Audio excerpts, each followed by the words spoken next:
श्री शिवाय नमस्तुभ्यम। हर हर महादेव। आज के वीडियो में हम जानेंगे कि पार्थिव शिवलिंग का विसर्जन किस प्रकार से किया जाता है और पार्थिव शिवलिंग के विसर्जन के बाद जो निर्माल्य होता है या जो पूजन सामग्री हमने पूजन के दौरान चढ़ाई होती है उनका हमें क्या करना है। उससे पहले आपको एक जानकारी बता दूं, यदि आप श्रावण के महीने में पार्थिव शिवलिंग बना रहे हैं तो उसे आप रात भर रख सकते हैं।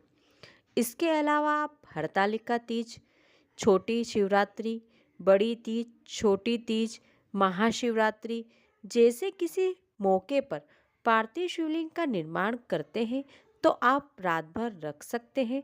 अन्यथा यदि आप किसी सामान्य दिन पर पार्थिव शिवलिंग का निर्माण करते हैं तो पार्थिव शिवलिंग का विसर्जन सूर्यास्त से पहले आपको कर देना चाहिए। श्रावण शिवरात्रि के दिन यदि आप चारों प्रहर की पूजा करते हैं तो आप चारों प्रहर की पूजा करने के बाद शिवलिंग का विसर्जन करें। यदि आप केवल एक प्रहर की पूजा कर रहे हैं तो एक प्रहर की आपकी पूजा संपन्न हो जाए उसके बाद आप पार्थिव शिवलिंग का विसर्जन कर दें। यदि आप किसी कारणवश रात्रि में विसर्जन नहीं कर सकते हैं तो आप सुबह विसर्जन कर सकते हैं। पार्थिव शिवलिंग के विसर्जन के लिए एक बर्तन में पानी ले लें, उसे पानी से पूरा भर लें। उसमें थोड़े से गुलाब के फूल, थोड़े से साधारण जो दूसरे फूल हैं वो डाल दीजिए, थोड़े से चावल के अक्षत और थोड़ा सा चंदन उसमें डाल दीजिए। इसके बाद अब शिवलिंग को अपने स्थान से थोड़ा सा हिला दीजिए। उसके बाद जिस पात्र पे आपने शिवलिंग को स्थापित किया है उस पात्र को उठाकर जो बर्तन में आपको विसर्जन करना है आप उस बर्तन के पास ले आइए।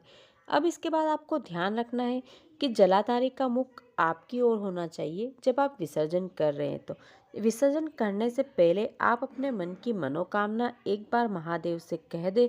उसके बाद शिवलिंग को धीरे धीरे करके पात्र में छोड़ते जाएं। छोड़ते हुए जलाधारी का जो मुख है वो आपकी तरफ होना चाहिए और जब जलाधारी पानी में जा रही है तब आपको उसका मुख दिखना चाहिए। अब सभी के मन में एक प्रश्न और आता है कि अब ये जो पूजन अभिषेक की सामग्री पात्र में बची हुई है इसका आपको क्या करना है। तो इसके लिए आप जान लीजिए कि इसमें जो भी सामग्री रखी है उसे आप एक अलग बर्तन में निकाल लें। फल जो है उसे आप बच्चों को दे सकते हैं प्रसाद स्वरूप। नैवेद्य जो रखा हुआ है जो आपने समर्पित किया था उसे भी आप प्रसाद स्वरूप बांट सकते हैं।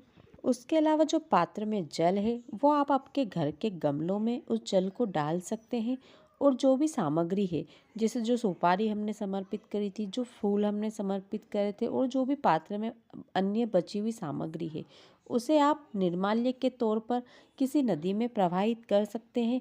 या फिर आपके आसपास कोई नदी ना हो तो आप किसी बड़े पेड़ के नीचे मिट्टी में गड्ढा खोद लें और उस गड्ढे में इस सभी सामग्री को डाल दीजिए और वापस से मिट्टी से ढक दीजिए। तो ये मिट्टी में निर्माल्य का विसर्जन होता है। इस प्रकार से हम मिट्टी में निर्माल्य का विसर्जन कर सकते हैं।